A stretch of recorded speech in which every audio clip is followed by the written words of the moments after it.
Ya memang kalau terkait tugas, kejahatan tugasnya kan memang banyak sekali ya. Ya selain memang dia selaku penuntut untuk perkara tindak pidana, baik yang tindak pidana umum maupun tindak pidana khusus, dia juga ada punya tugas juga kami di bidang perdata dan tata usaha negara dan juga di bidang intelijen. Nah ini kita semuanya memang banyak banyak sekali tugas-tugas kita ini. Untuk di bidang tindak pidana umum sendiri, kita di tahun ini SPDP yang masuk dari polisi itu ada 240, kemudian yang masih di tahap 1 itu 182, dari tahap 2 218. Nah ini yang sudah putus dieksekusi itu ada 157. Nah ini perkara-perkaranya ini untuk di Pidum sendiri masih yang mendominasi itu perkara narkoba, kemudian juga yang terkait dengan perlindungan anak. Jadi narkoba itu ada 43 perkara, kemudian perlindungan anaknya itu ada 47. Nah jadi 47 ini termasuk juga perkara-perkara yang pelecehan seksual, anak-anak yang mengalami pelecehan seksual, kemudian ada juga anak-anak yang mengalami kekerasan, penganiayaan, nah seperti itu. Jadi perkara-perkara inilah yang mendominasi untuk di Kabupaten Jepara. Kemudian untuk tindak pidana khusus, yaitu untuk kasus korupsi, di tahun ini kita ada penyelidikan itu ada 3, kemudian untuk dik penyidikan yang naik dik itu 1, kemudian yang untuk penuntutan, nah yang untuk penuntutan ini ada perkara yang dari Polri, kemudian juga ada yang perkara memang kita yang lidiknya dari kejaksaan sendiri. Nah itu masing-masing satu-satu untuk tingkat penuntutan. Dan kemarin memang kita sudah berhasil mengembalikan kerugian negara yang berjumlah yang 1 miliar ya, 1 miliar. Kemarin juga sudah sempat ya ada acaranya juga ya untuk kita pengembalian uang itu. Kemudian untuk pidana khusus lainnya ini terkait cukai. Nah di Kabupaten Jepara ini banyak sekali perkara-perkara terkait cukai ya, yang rokok ilegal itu. Ini yang masuk di tahun ini dari penyidik dari Bea Cukai itu 9 sudah putus, sudah penuntutan dan sudah putus, 1 yang masih dalam tahap peratut. Nah, jadi memang termasuk masih sangat banyak ini, kalau masih 10 itu termasuk banyak sebenarnya. Gitu. Di bidang perdata dan tata usaha negara sendiri, ini kita memang sudah ada melakukan pertimbangan hukum. Pertimbangan hukum ini kemarin terkait kita Jaksa Pengacara Negara itu memberikan pendampingan hukum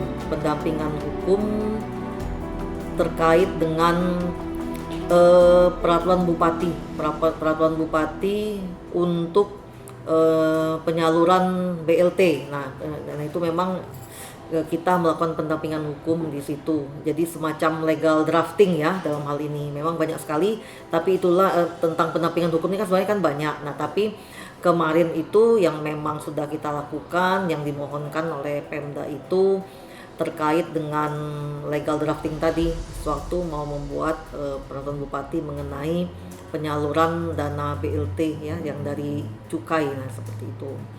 Kemudian ada juga pelayanan hukum terhadap masyarakat. Nah, di sini kita beberapa waktu yang lalu juga sudah launching. Nah, ini launching mengenai GRAI ya, GRAI layanan hukum. Ini termasuk kan di mall pelayanan publik itu kan ada bermacam-macam ya. Ada GRAI yang perizinan dan ada yang non perizinan.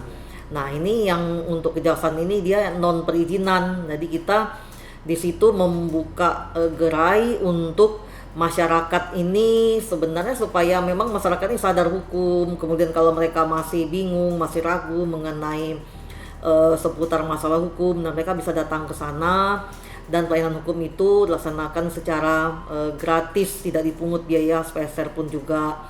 Nah, ini kode laporan yang masuk sudah ada 10 pelayanan hukum terhadap masyarakat yang sudah kita berikan. Nah, ada juga bantuan hukum. Nah, bantuan hukum ini non litigasi yang terkait dengan permasalahan penagihan. Ini BPJS ya. Ini BPJS banyak sekali nih penagihan-penagihan ini. Nah, ini sebentar nanti datanya dimintakan ya. Nanti ada juga datanya. Ini mengenai berapa banyak sih BPJS ini SKK yang diberikan tahun ini. Nah, itu ada semua catatannya. Memang kita sudah berupaya supaya dengan dibantuan hukum non litigasi ini pengembalian juga, ini pemulihan keuangan negara juga. Nah, ini juga termasuk juga tugas dari bidang perdata dan tun tadi. Untuk PIDUM sendiri, ini kan sekarang kita mempunyai restoratif justice itu ya, tapi itu memang untuk tindak yang pidana yang hukumannya itu memang tidak lebih dari 5 tahun, kemudian juga kerugiannya tidak lebih dari 2.500.000 dan adanya suatu perdamaian. Nah, ini memang ini memang setelah dipertimbangkan ya tidak perlu dilanjutkan ke pengadilan. Nah, seperti itu. Dan kita udah satu waktu itu. Waktu itu penganiayaan ringan ya. Jadi kita mendamaikan. Sebenarnya ada beberapa lagi yang sedang dalam proses ya. Kita berupaya ini bagaimana suatu keadaan itu dikembalikan seperti semula ya, tanpa memang harus berujung di pengadilan seperti itu. Kemudian untuk tugas-tugas lainnya untuk bidang intelijen ya, kemarin juga dari masyarakat sendiri kan bisa menyaksikan kita ini bersama-sama dengan Forkopimda yang lain. Kita mengedukasi masyarakat itu termasuk juga dalam menghadapi pandemi ini. Nah, itu juga kita hubungkan dengan karena ini juga COVID ini perang bersama. Jadi kita juga membangkitkan merasa bela negara masyarakat. Memang kita ajak bersama, kita ketuk hati nuraninya supaya mereka sadar bahwa memang COVID ini perang bersama, dan karena perang bersama tadi mereka juga harus ikut serta karena mereka juga sebagai garda depan. Nah, ini memang salah satu tugas kejaksaan juga seperti itu. Jadi mereka memang mengajak masyarakat untuk tertib hukum, untuk mematuhi hukum, serta juga masyarakat tadi paham bahwa mereka memang harus menjaga ketahanan ideologi, sosial, politik. Nah, dengan bela negara ini juga, nah itu salah satu tugas kejaksaan juga. Makanya kemarin kita tak henti-hentinya bersama-sama. Itu programnya kan ada 2 ya, yang dari Kominfo yang mengenai 3 pencegahan COVID dan menebar optimisme itu. Kemudian juga ada lagi yang Kesbangpol ya, yang 3 pilar. Nah, 3 pilar di sini maksudnya kita juga pergi ke berbagai kecamatan ini untuk juga menumbuhkan rasa nasionalisme, supaya memang masyarakat ini kalau di desa itu kan dia yang paling dekat dengan akar rumput nih, dengan masyarakatnya. Nah, ini supaya mereka juga paham, oh sebenarnya di desa ini yang apalagi terutama 3 pilarnya itu bagaimana mereka ditumbuhkan ini supaya mengajak masyarakat bangkit. Nah, itu makanya kemarin itu kita pergi ke berbagai kecamatan terkait acara yang diadakan Kesbangpol dan Kominfo itu. Kemudian juga acara tersebut juga diadakan selain di berbagai kecamatan juga diadakan di Kelenteng. Kemudian juga diadakan juga di Pura ya, Kemudian ada juga yang diadakan di gereja dan juga diadakan juga di salah satu ponpes. Nah, ini tujuannya apa? Ini tujuannya supaya masyarakat ini memang dia tetap menjaga persatuan dan kesatuannya.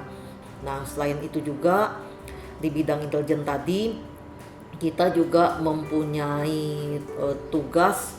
Ini tadi kan saya katakan nih, kita juga berusaha untuk mencegah kejahatan ya, dengan yang tadi sosialisasi bagaimana pentingnya masyarakat sadar hukum, kemudian bagaimana juga pentingnya masyarakat juga ini kontrol sosialnya juga tinggi terhadap lingkungan untuk mengurangi kejahatan atau juga untuk mencegah kejahatan sama sekali. Nah, seperti itu.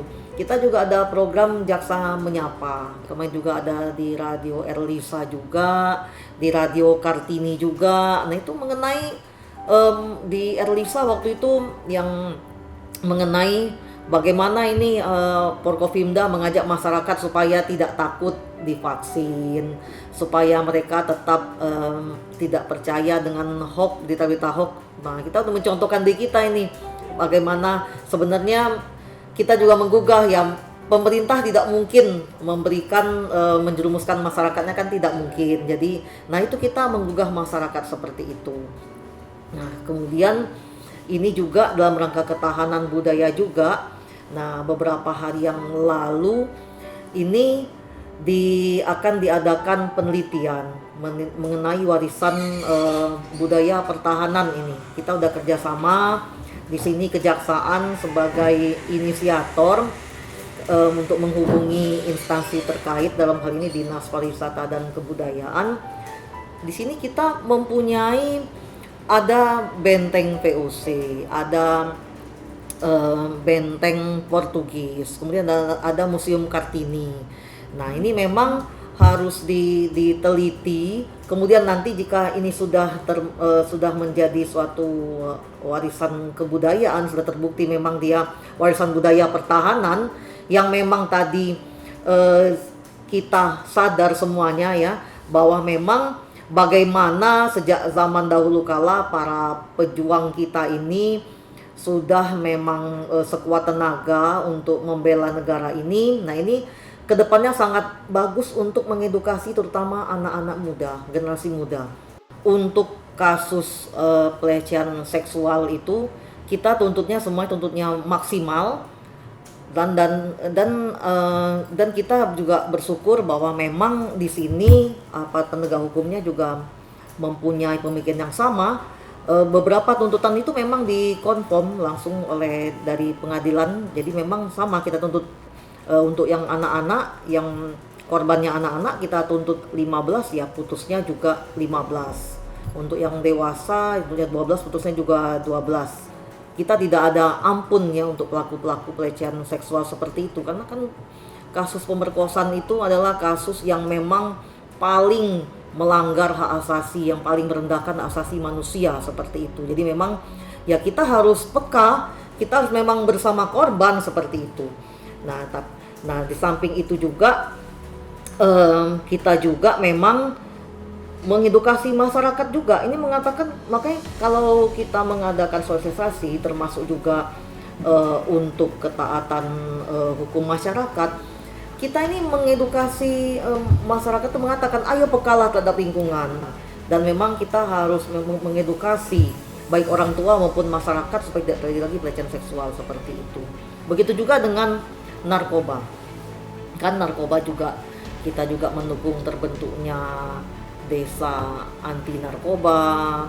Kemudian juga kita kalau JMS ya, tadi juga ada satu yang saya ada tadi yang untuk mengedukasi masyarakat mengenai hukum. Selain jaksa menyapa, juga ada juga jaksa masuk sekolah. Nah, ini memang di sana kita juga memberitahu itu mengenai jangan narkoba, jangan minuman keras, jangan pergaulan bebas, menjadi anak yang memang punya tujuan hidup yang memang ditata sejak kecil. Nah, seperti itu. Ini untuk meminimalisir dan untuk juga menghilangkan kejahatan ini. Jadi kita mengetuk hati nurani masyarakat, nah termasuk juga ya anak-anak muda ini, bagaimana mereka harus paham bahwa mereka jangan menzalimi diri sendiri dengan mengkonsumsi barang-barang haram seperti ini.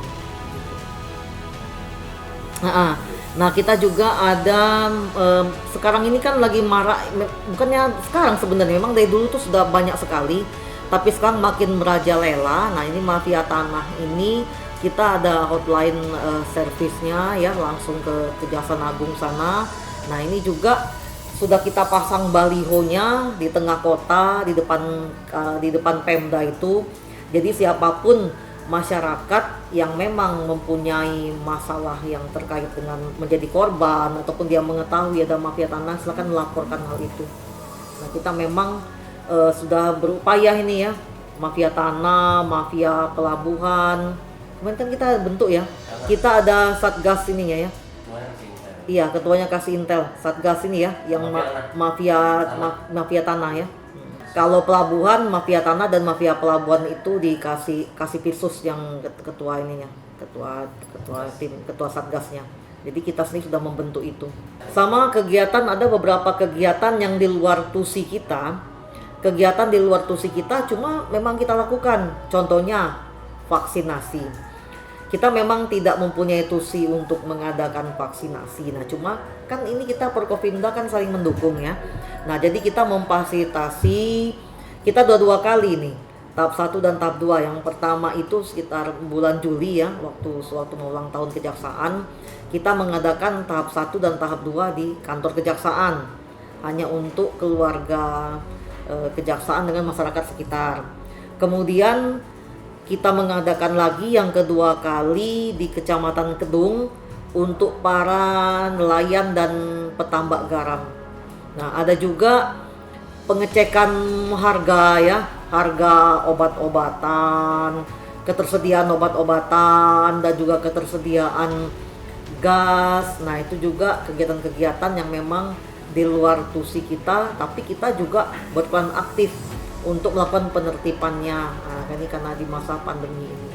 Himbauan kepada masyarakat, kami sangat mengharapkan sekali ya masyarakat di Kabupaten Jepara ini menjadi masyarakat yang sadar hukum, masyarakat yang tertib hukum, masyarakat yang memang dapat menjaga dirinya, keluarganya, dan lingkungannya dari hal-hal yang melanggar hukum. Jadi punya kepekaan juga terhadap lingkungan untuk mencegah suatu tindak pidana kejahatan tadi. Nah, seperti itu. Dan juga memang kami juga menghimbau kepada masyarakat agar memang mereka di sini, masyarakat itu juga punya kesadaran, ini tolong ini anak-anak muda kita dijaga supaya mereka menjadi memang generasi muda yang memang bisa kita harapkan menjadi generasi muda yang dapat menerima tongkat estafet kepemimpinan. Jadi di sini karena banyak sekali memang anak-anak muda yang menjadi korban dan jadi pelaku kejahatan, jadi kita bersama-sama ini kita jaga ini generasi muda kita agar menjadi generasi muda yang bisa menjadi generasi muda penerus bangsa. Nah, juga untuk anak-anak generasi muda, bersyukurlah sudah dilahirkan sehat. Tolong jangan menzalimi diri sendiri dengan narkoba, dengan miras, kemudian juga dengan tawuran. Nah, itu tolong dijauhi. Dan memang anak-anak diharapkan agar dapat menjadi anak muda yang memang tadi bisa menata hidupnya dengan baik, menata dirinya dengan baik untuk menjadi anak yang berguna bagi agama, nusa, dan bangsa. Dan juga anak yang memang nanti akan membangun NKRI ini yang sudah diraih begitu dengan mengorbankan nyawa oleh para leluhur kita terdahulu, seperti itu.